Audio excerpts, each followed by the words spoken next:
jazz bar downstairs where I eat my meals and drink my wine when I'm in the mood. And for the last 2 years plus, I've been in the mood more often than not. That has as much to do with Connie Rumor as it does with the Dixie Randolph Quartet that plays there every night. Connie runs and owns the place. Bella's named after her mom. She's 38, New York tough, but with a smile that lights up a room, and is as beautiful as she is smart. We hit it off from the get-go, and make few demands on each other. Neither of us is looking for a family or marriage or a house in the country with a garage full of cars. We just want someone close enough to keep us warm on a cold night, to share a laugh with, a drink, a meal, and best of all, the quiet moments. That's when you know it's working. When you can sit next to someone for hours and not have to say a single word and still come away feeling good about it. That's what it's like for me and Connie. We always come away feeling good about each other. I stay in shape, hit the gym every day. I keep my mind sharp, too. Go through 2 newspapers a day and a book every week. Connie loves the theater, so we often catch a matinee, once a week. Broadway or off-Broadway, musical or drama, all the same to me. It's a good life. And the work the NYPD throws my way keeps me in the crime loop.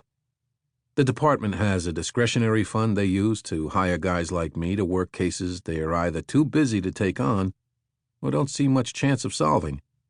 The pay's good, and I can hire my own crew to help me piece the cases together. And that's how the little girl in the cooler, Angela Maldonado, came to my attention. I sipped the bitter coffee Winston had handed me when I got to the crime scene and looked down at the young girl's silent, cold, decomposed body.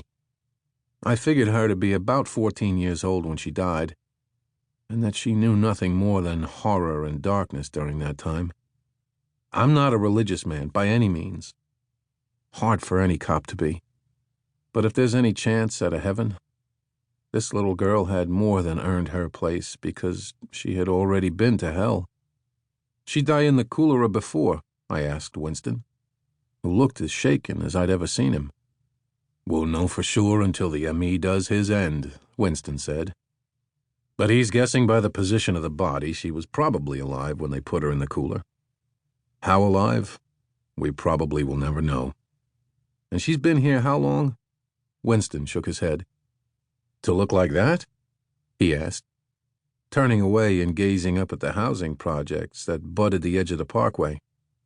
Had to be closer to years than months. He turned to me. You'll take the case?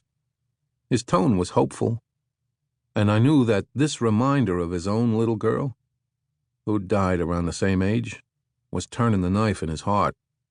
The reason they were pitching me the case had nothing to do with the department's caseload. I nodded. I'll walk the scene a bit once the lab guys are done, I said. Meantime, see what you have on your end. Phone calls. Any unsolved with similar MOs, the works. Leave it with the desk sergeant, and let him know I'll be coming by. I'm sorry to be handing off such an ugly one, Winston said, starting to make his way up the sloping hill toward his unmarked. They're all ugly, I said, my eyes still on the little girl. I was on my second glass of Brunello, sitting at my usual back table at Bella's, poring over the batch of case files Winston had left for me at the station house. It seemed only a teacher at the school had reported Angela missing.